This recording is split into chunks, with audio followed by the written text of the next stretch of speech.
This is The Big Bad Boot. We're siblings who explore spooky and scary stories, urban legends, tall tales, and true crime, all located in this crazy state that's shaped like a boot.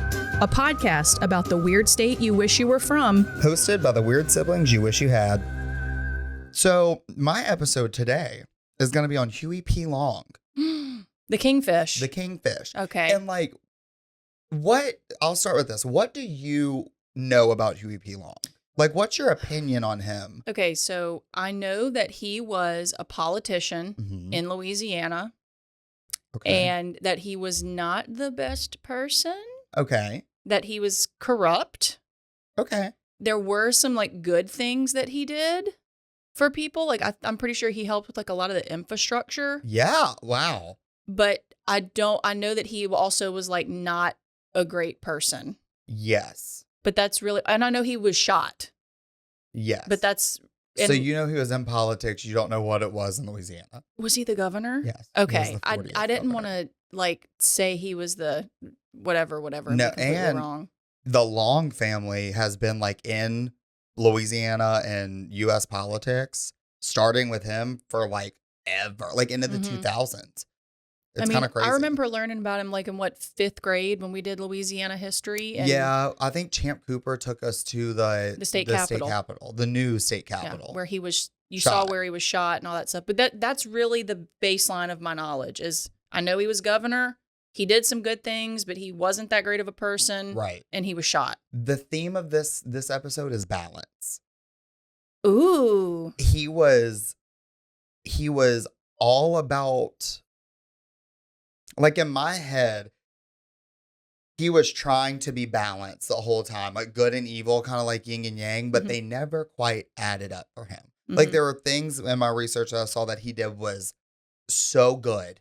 For the and state. I was like, wow, this man has such a heart. You read that he... Other stuff, which I'll get into. Okay. And you're just like, buddy, you're doing so good. Why is he such a figure of Louisiana history and not other politicians? Is it just because he was infamous in some ways?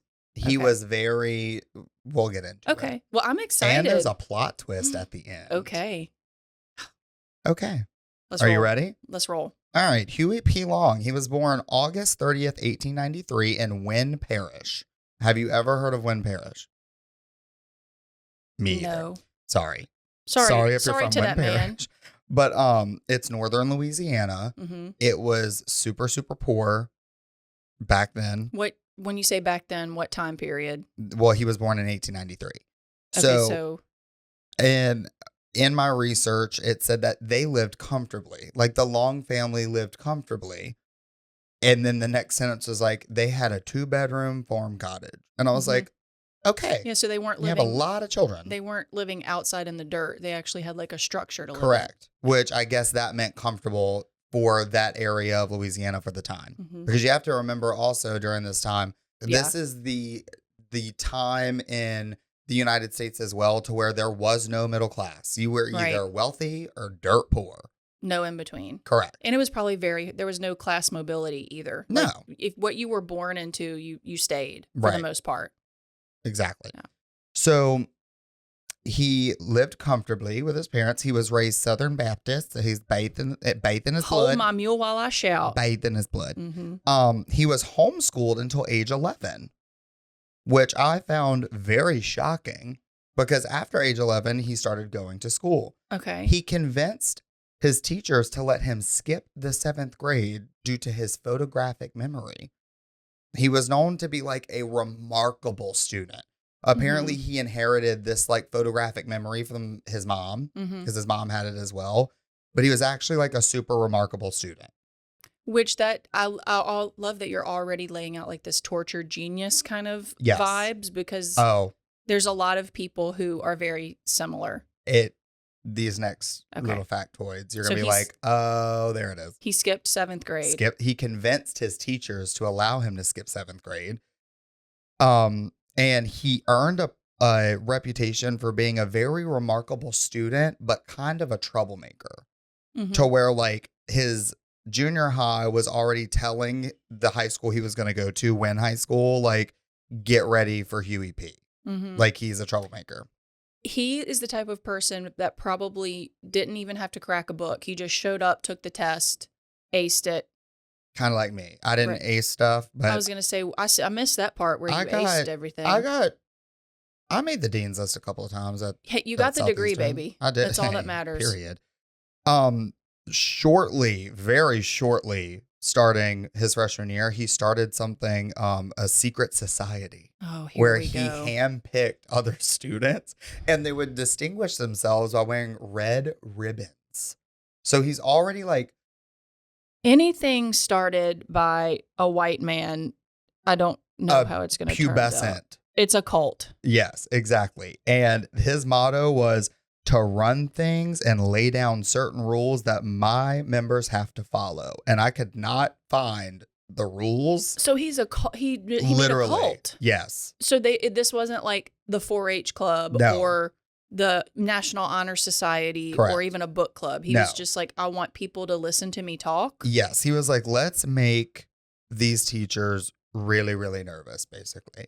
Yeah, because you're all walking around wearing red ribbons and weirdos. Ooh. Like you didn't even have a pig in the FFA contest. Why are you wearing a ribbon? Like, it's a lot. It's a cult. Weird. It is. So we're already seeing that he's very power hungry. He's charismatic. I would say narcissistic. Every cult leader in the history of cults, if that's a thing, of cultdom, is this person. That is their talent, is convincing other people to do what they say. Yes. Like that's the end of story. Like Charles Manson, like all of that. They were just really charismatic people who were very convincing. Salesmen. Yes. He receives a scholarship, a full ride scholarship to Louisiana State University, LSU. Okay. Go Tigers. So he receives a full ride scholarship because he wins a debate competition. I knew it. Right. Another cultish type thing, charisma, whatever. Well, back then, a full ride scholarship doesn't mean what it means today. Okay. So full ride meant they were going to pay for the education. They did not pay for textbooks. They did not pay for living. So his family could not afford to send him there, which is kind of odd because he was very famous for saying that LSU was his alma mater. But he never technically graduated? I couldn't find anything saying he went. I found something saying he got a scholarship, right, and he couldn't afford to go. So did he have a degree from somewhere? No. Okay. I couldn't find where he completed any degree. So a little bit later on in life, he goes to Tulane University where he studies exactly 1 year while he's studying for the bar. He petitions the Louisiana State Supreme Court to let him take the bar exam alone and a month early, and convinces them.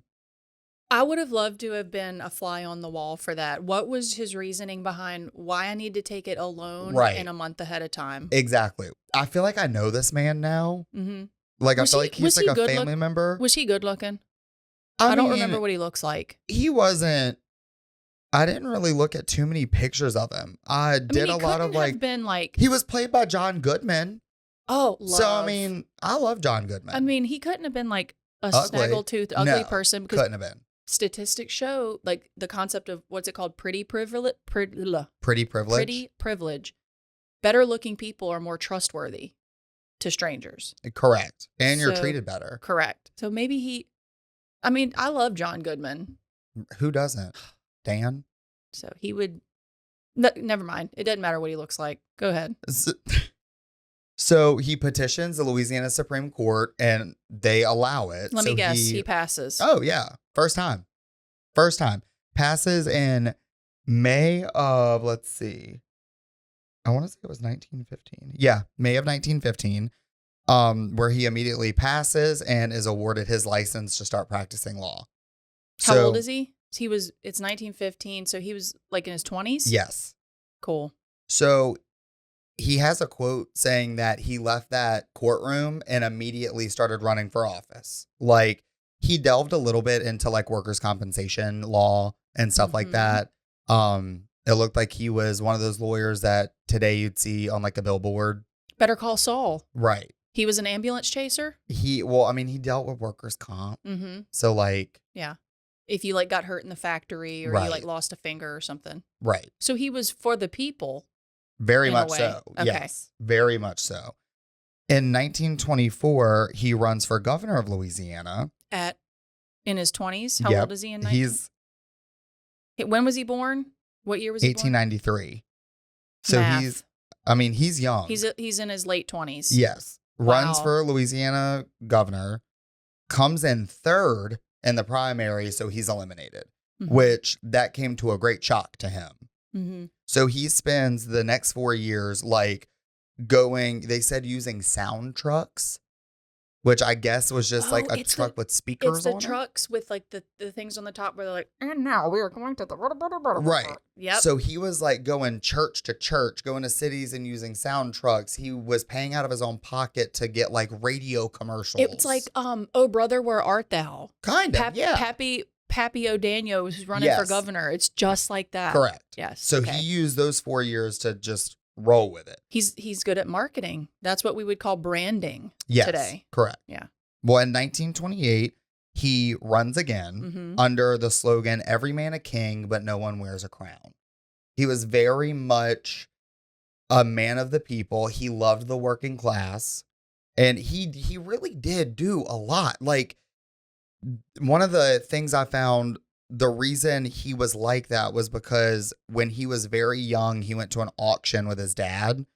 And one of their neighbors lost their farm at an auction because they couldn't pay the bills. Yeah. And he saw that. And he was like it did something in his head at a very young age. So he was very much a man for the working class. Did he win the second time? Yeah. Oh, he did. So he's governor. Okay. He's governor. He's very quickly known for heavy drinking. Love it. Violence. Love it. Public intimidation. Like, he used anything in his arsenal to get his way, which you will see that as a recurring theme here. John Goodman's the perfect person to play him now. And John Goodman's from Louisiana. So in 1929, an impeachment hearing was held in the old Capitol.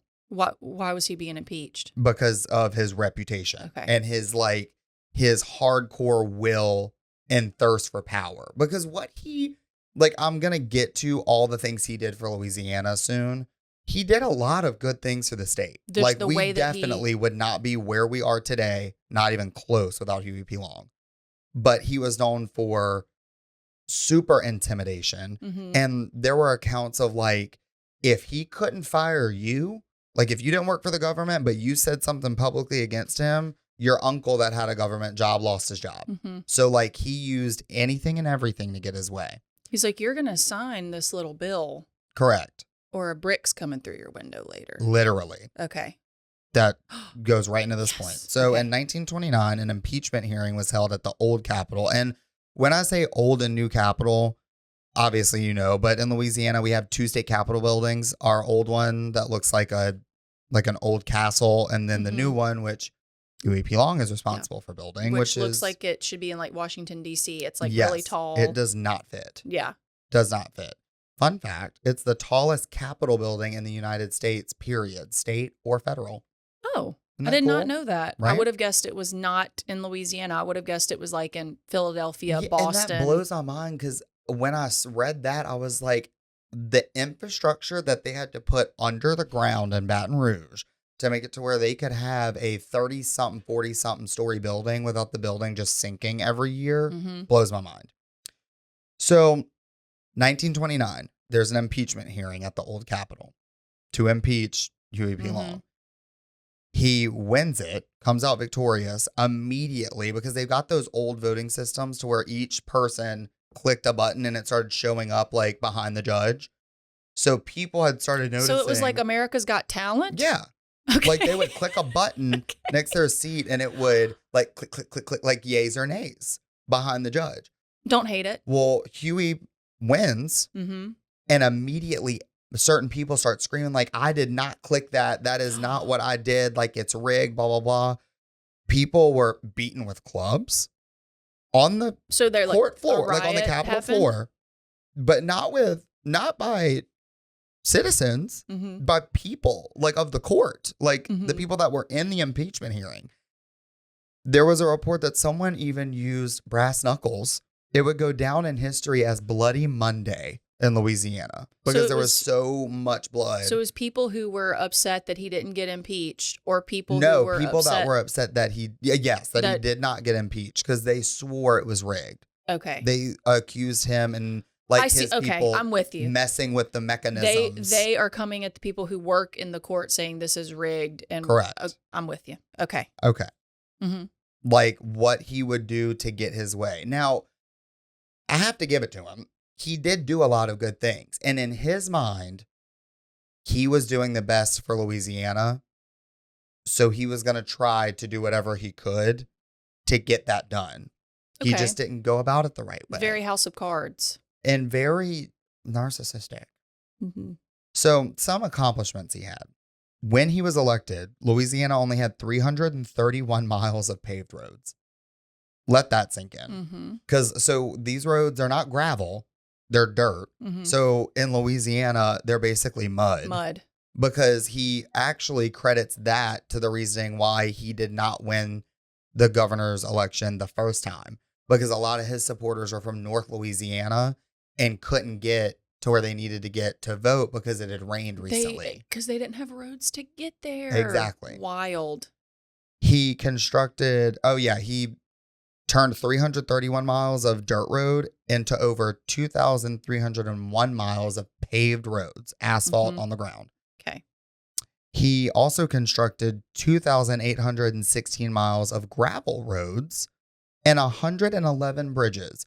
Before Huey P. Long, do you know how many state bridges Louisiana had? 2. 3. Oh, dang. I would have won on The Price is Right. But like, we're a state made of, We have to have there's them. nothing but water here. Like Mhm. no exaggeration, probably have crossed 30 bridges to get from my house to the studio. Right. Like whether they're large or small. So he constructs a 111 bridges. He builds the new state capitol, which was Mhm. like a marvel and like engineering feat. And it happened in Louisiana, which is something that is insane to anyone else at this time because Louisiana is number one for like worst employment, number one for worst school systems. Right. Like I want to say that like the illiteracy rate was over 70% at this point. Right. So for Louisiana to get all of that done in this amount of time, Some things. he was doing something. Right. Like he might have not been going about it the correct way, but he was really working. He founded the LSU Medical School. Didn't know that. Didn't know that either. And he nearly doubled the size of Tiger Stadium. Go Tigers. Really? Yeah. And wow. Back Okay. then. Which, I mean, it's not what it is now. Right. but He created night classes, which taught over 100,000 adults to read in Louisiana. He provided free textbooks, increasing the enrollment rate in public schools in Louisiana by over 20% in his 4 years as governor. Because he couldn't afford to go to school because he Correct. couldn't afford books. Correct. So like free textbooks, Mhm. Huey P. Long. And this is the last like little accomplishment I listed. This is what made me think, okay, maybe this man really did have a heart. He's established Louisiana's first rehab program for inmates that were leaving penitentiary to re-enter society, which you have to keep in mind. This is basically, it's just shy of 100 years ago. No one talks about that now. Like Kim Kardashian is the only one that's trying to do like Well, I prison wouldn't say reform. she's the only one. She's just the only She's one definitely the we biggest know about. She's definitely the biggest Right. one right now. But back then, their prison back then was work camps. Yeah. It was not meant to rehabilitate people. And it's not now. It was meant to work you till you died. Yeah, but Yeah. it's still not. Right. It's horrible still today. And now it's time for the segment that we call Stop Embarrassing Yourself. You're pronouncing that wrong. My word today is Ponchartrain. Don't ask me to spell it, but I know it's got a char in the middle of that I think word. it's Ponchartrain. So it looks like it's Ponchartrain. Ponchartrain. I was watching an episode of Jeopardy one time, and a lady said, the Lake Ponchartrain Causeway. And I was like, ooh. So you just don't pronounce the R. Correct. It's Ponchartrain. Poncha. So today's word of the day is Ponchartrain. And now back to your regularly scheduled program. So, like, right now, that's a taboo thing. Like, I just think Kim Kardashian's doing amazing because that's a weird thing to talk about. And you can get a lot of backlash for that because, I mean, you are in prison for a reason. But part of it should be rehabilitation where you can come back and be a good member of society. So I do like that he did that because I feel like it shows that he had like a heart, you know? You know it's something that it's obviously coming from places for him that are personal. He's doing things that have affected him on a personal level. Right. He's not just having parties and signing in bills that are like only helping people with money or correct. Right. He was like super against like Standard Oil and he was very much for like the common man. Mm-hmm. So he flash forward is a senator from 1932 to 1935 and still has like this super duper control over Louisiana. While he was a senator, he ran under a Share Our Wealth campaign, which he was like wildly accused of being a communist at the time, which I don't think he was. He just saw this huge class divide, this literal non-existence of a middle class. Right. Because you had people like Rockefeller who ran everything and then a ditch digger. Right. Like there was no middle class at all. So he was able to keep such control over Louisiana because one of his very good friends, Oscar Allen, is now governor. I love the name Oscar. Okay. I know I do stuff like that every episode. I'm sorry. It's okay. It has nothing to do with what we're talking about, but okay. I like the name Oscar. Continue. Well, that's good. A lot of people in Louisiana didn't at this time. I like the name, not the person. Okay. Yes. So Oscar Allen gets accused of being the puppet and Huey P. Long being the puppet master. Got it. Which a lot of people still, because the people that didn't like Huey P. Long hated his guts. So no, this does not matter to me, but just for context, what political party was he? Left-wing Democrat is what he ran under. Okay. And that's not me saying that. That doesn't matter to me. No. Just to give context to people. They said he was a Southern Baptist left-winged Democrat. Okay. So he ran under the Democratic Party. And a lot of people did not like that he still had such a hold in Louisiana because you've moved on. You're the governor. You're not governor anymore. You're buddy. A senator. Mm-hmm. Chill out. Go do your thing. Yeah.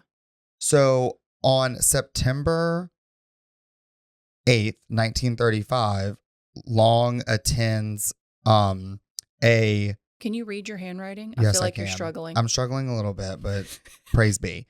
So September 8th, 1935, he attends a hearing at the new Capitol to pass a bill to gerrymander the district of the appointed Judge Pavey. Okay, you said a lot of things that I don't know what they mean. He's basically what does gerrymander mean? So Huey P. Long is basically trying to take away control of a certain district from this judge, which this judge has had control over this district for over 28 years. Okay, so because the phrase gerrymandering is literally like you're trying to mess with correct. the You're trying lines to of things take away power from someone because Huey P. Long is thinking that he's not doing really what he should. Okay, I'm gonna start using the word gerrymandering. It's a good one, right? Mm-hmm. So that night at 9:20 p.m., right after the bill passes, so the man was removed. Right, Judge Pavey. Carl Weiss, the judge's son-in-law, approaches Long, and as the story goes, fired a singular shot to his torso and killed him. Mm-hmm. I mean, it wasn't immediate. He did go to the hospital at Our Lady of the Lake, and he was pronounced dead 31 hours later. But Carl Weiss was shot over 61 times. By bodyguards? Bodyguards of Long. Wow.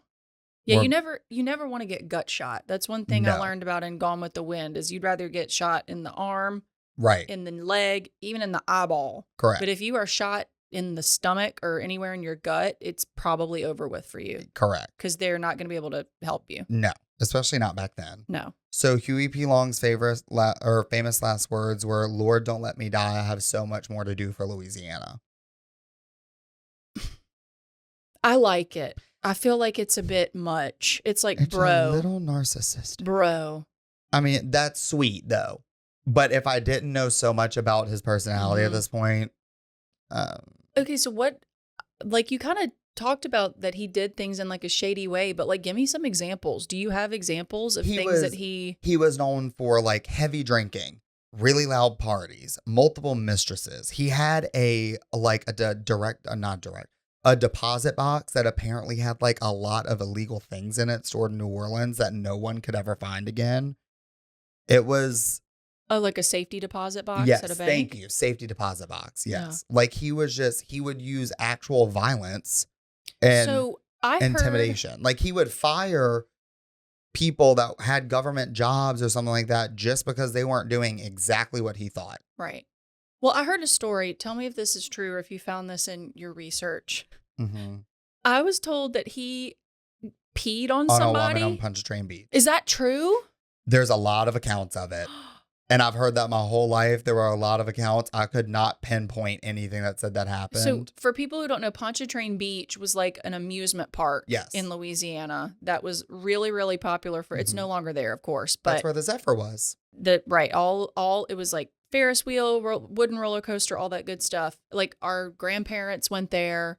I actually have a picture of it in my house, like framed. You do? Not with Huey P. Long allegedly peeing on somebody, but of like the skyscape. Yeah. So, but there's no account saying that didn't happen. Correct. There's a lot of like, there were sources that I found that said that weren't, in my opinion, credible. Okay. So I was like, I'm not going to bring that I've just always heard that story. Exactly. Okay. I think it happened.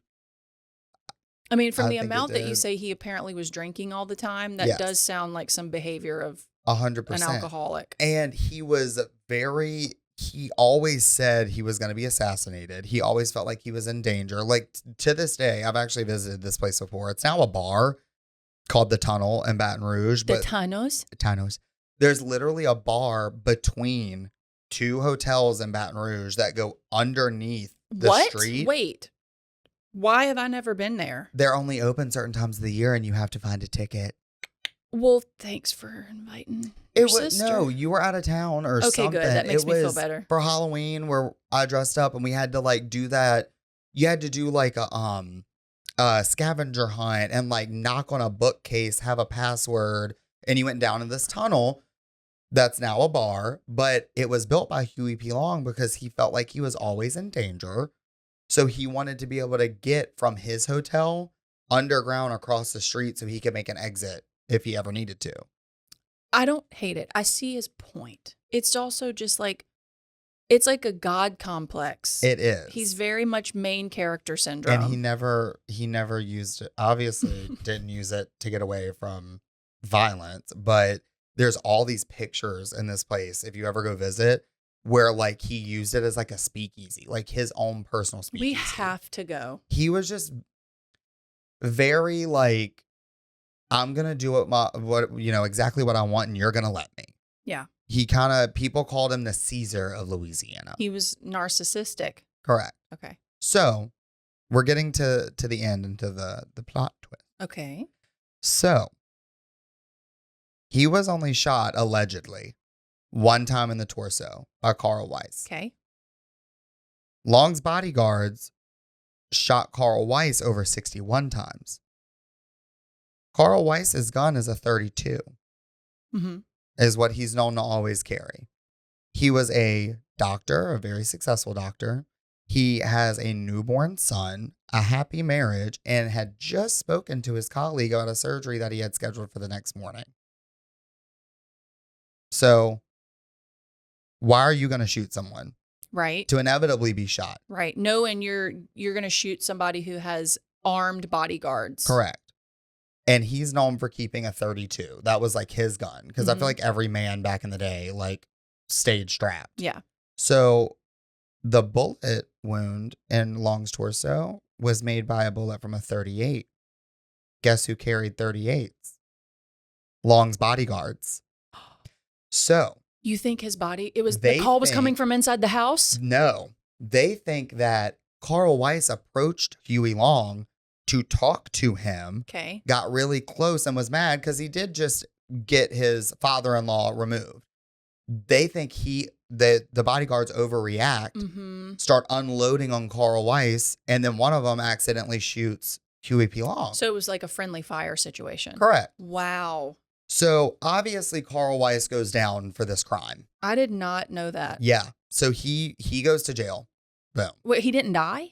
I'm sorry. Yes. Sorry. Got ahead of myself. Okay. He dies Okay. immediately because there's 61 I bullets. was about in to this say man. he got lit up. Yeah. Sorry. Okay. So he dies. He goes to jail. Jesus Christ. Wait, Y'all, he I'm died having or a stroke. did he die or did he go to jail? Did he He die or died. did he go to jail? Sorry. Had to Okay. collect myself. So he dies. Okay. Are you sure? Sorry. I'm sorry. Yes. Now my palms are sweating. But anyway, they find him guilty. Like, that's the way it goes. Right. Like, if you look up who shot Huey P. Long, It's him. you're going to find Dr. Carl Weiss. Mhm. An insurance company did their own private investigation. Look at you And go. it was Huey P. Long's life insurance company. They paid double in an indemnity. An anemone? They paid an accidental death indemnity because they ruled that it's not possible that Carl Weiss shot him. For real? So it was an accident. He was shot by his bodyguards because of the evidence that they found, like, doing his surgery, trying to save him, because he died 31 hours later. They brought him to Our Lady so they of the didn't have Lake. time to like take the bullet out. They're correct. But you can't find an actual autopsy done. All you have Oh. record of is what they were doing when they were trying to do life-saving operations. Now this is approaching like JFK, Abe Lincoln type territory. correct. But for a life insurance company to come up with their own conclusion and pay more than what they're supposed to, Then they were serious about it. yeah. Yeah. Like, they literally said, like, there is no way that this was not an accidental death. It wasn't murder. It was accidental because he was shot by his own bodyguard. And this obviously wasn't a time where there were like cameras or, No. you know, it wasn't like when RFK was shot or No. something like that. They're just going off of what they Hearsay. think happened. And, like, it goes back to Carl Weiss himself. You're a successful doctor. You have a happy marriage. You just had a newborn. And you just talked to your colleague because you have a surgery scheduled in the morning. Yeah, like why would he put his life in danger to do Because that? you're obviously going to die. You're Right. going to be shot. Well, no, I might be getting ahead of you here. Isn't there still a bullet hole in the Capitol? There is, yeah. From where he was shot? Now, what do they claim that bullet is from? They say that that's where that either was a bullet that ricocheted and hit Huey P. Long to kill him. That it's not possible. A bullet that's going to ricochet off of something and go through your torso and kill you. No. I think that hole is from all the fire that was One of happening the bodyguards. from the bodyguards. Correct. Man. And that was the story and the plot twist of Huey P. Long and his assassination. Well, dang, Huey P. And Weiss family, because apparently they had a lot of doctors. Like, I listened to an interview Mhm. with one of them, and there's like the Weiss family is still like Claiming semi-local. that he didn't do it. Correct. Like, if you're listening, And that give me a call. I'd love to talk about it, because I also don't think he was shot by Carl Weiss. That does kind of have to suck to be in that family and be like, he was just at the wrong place, the wrong time. And Correct. people overreacted. And now we're forever going to be known as the person that shot and killed Huey P. Long. Exactly. And there were a lot of people that held him as a hero too, because like even President Roosevelt said that it was, I've got to find the words he used. Give me 1 second. We'll work A on your- providential occurrence, meaning it was ordained by God. that it was prudent for America that Huey P. Long die, because Huey P. Long had plans to run for the presidency. That was his ultimate goal. I'm exactly. Sure. So Roosevelt was saying like it was prudent to America that he die. Like it was like a prophecy or like a requirement. We needed it to happen to stay the course. Interesting. Right. I agree with you. What you said at the beginning, it's like balance. It's like you don't know how to feel about him. He was either doing really, really horrible things to have a really good outcome. The ends justify the means. Yes. Yeah. Like in his head, he was doing exactly what Louisiana needed. What is the name? Isn't the name of the movie called Kingfish? That's one with of them John is. Goodman. There's several, right? Kingfish. There's one called All the King's Men. That's it. Yeah. And it's a good movie. I watched it the other day just because, again, I like to fully immerse myself. Is it streaming? Like, where did No, I found one copy on YouTube that was very gritty. Yeah. But it was interesting. You can also purchase, I think, a DVD. Via Amazon. It's an oldie but a goodie. I don't even think we have a DVD player in our home. We used to at Mom and Dad's house. Like we had the little portable DVD player, which actually has come in handy many times. Oh, hurricanes. When the lights go out. Oh, yeah, and you can't watch TV. Yeah. But yeah, we don't. The only DVD player I know of is in the motorhome because the motorhome's old. What our dad used to do when we would go on road trips, our parents had this white Dodge Caravan. Oh, that was the best, man. I miss that van more than too. I want y'all to get a van when y'all have a kid so bad, just so I can like chill. I will get a Kia Carnival. I love a van. But what Dad used to do when we would travel is he would put down the middle seat and he bought, this was before like portable DVD players. He bought a small TV that was probably 95 pounds. It was small because the screen was this big, but it was this thick. It was so thick and heavy. And it had a VHS built in it. Built into it. And he bungee corded the TV to the seat and then bought a headphone splitter. And we shared 2 headphones and we watched movies all the way to Disney World and back. And looking back on that, he was a genius. He had to hardwire that into the car because like, it was one of the TVs that you turned on and went. Yes. Like that wasn't plugged into a cigarette lighter. Like, no. Oh man. What an innovator. Innovation that excites. Yeah. Dodge Caravan. If we would have gotten a wreck and that TV just flying, one of our heads are coming off. Went, right through the windshield. How did we get on that subject? Oh, DVDs. Oh, right. Yeah. I enjoyed that very much. That was good. And for the record, Carl Weiss is not in prison. He is dead. If he was still in prison, I had a stroke. I was like, yes, he died. He's in prison. He died. Like... So anyway, he's in prison. Well, I mean, it's been a really hard week. Well, we get to do fun stuff like this, so that's good. Yes. Okay. I'm always interested in historical politicians, so I just wanted to dive in. And all I knew about him was he was shot and he built the new Capitol building. Right. So I was like, I'm pretty sure there's a bridge named after this man. There is. So like, let me see what it's about. Yes, there is. Mm-hmm. So it was fun. I think maybe I might dive into like the FIFA next time. That's the swamp light, right? Mm-hmm. Okay. I don't know. Do that. I wanted to do an episode about, do you remember when we were just in Key West and the bartender at the place we went to? Yes. And that she told us. This is not even for the camera. Like this actually happened. Yeah. Like I was like, holy shit. Our bartender there just struck up a conversation with us because we talked to everyone.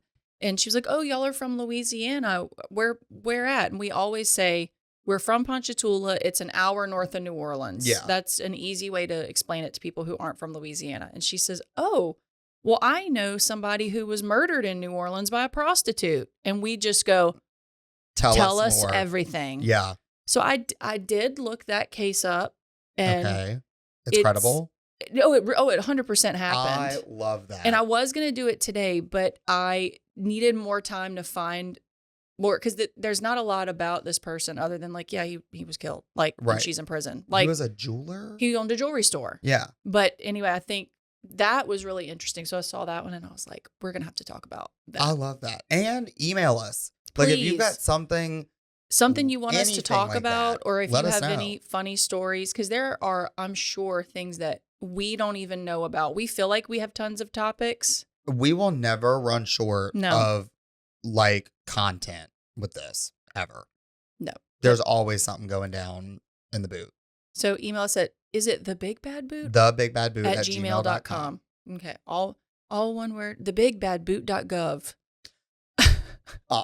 Nope. Thebigbadboot at gmail.com. Send us all your cool Louisiana stuff. You have an idea of something you want us to talk about, or if you have a word of the day, or if you just want to say hey, say what's up.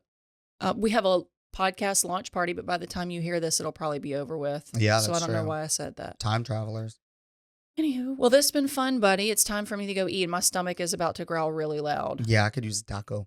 Thank you so much for listening. This has been The Big Bad Boot. Remember, God made you. And the Rougarou too. So be kind to one another. Bye.